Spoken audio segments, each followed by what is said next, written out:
This is the tutorial on how to get from dip trace schematic, and here's your schematic for your project, to an actual circuit board layout. So in the previous video we've done this whole schematic, we've saved it, and now we're going to move on. To start off with, we're going to go to File. From File we're going to drop down to Convert to PCB. And when you convert to PCB, what it's going to do is start up a different program called the PCB layout program, and it's still in the same dip trace software. So use schematic rules, we're going to click on OK, and basically we get to here. I'm just center scroll button pushing down and moving it around right now. Okay, so in here, this program we have to set a couple default settings up so that your board comes out properly. So under Route, we come down to Current Auto Router, and we're going to change that to Grid Router. Very important. Under Route again, we're going to come down to Auto Router Setup.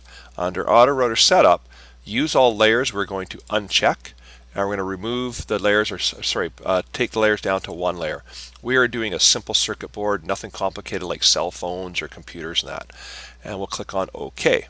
Finally, under Route, we're going to come down to Route Setup, and under Route Setup, there's what's called the trace width. We're going to increase that one to 0.04, and the trace clearance, we're going to increase that one to 0.02 for right now. And what those are distances that you have for the thickness of your lines that that's going to run all the electricity through from part to part, right? And we're going to click on OK. So those are all the settings. Now it's just a matter of laying things out. Before I do that, just a couple quick little things. One is obviously left mouse button and hold it. We can move stuff around.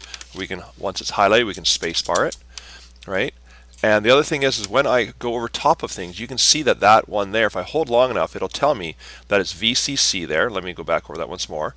And you can see that it goes to this resistor here, and it goes down to there. So you got to make sure that everything's set up right. And probably, this is what? That's probably the switch. Okay, and I'll show you how to actually turn stuff. Actually, I'll do it right now. We'll just go to View, and under View, we're going to go to Component Markings, Main, and we're going to make sure value. Yeah, I didn't have the switch turned on.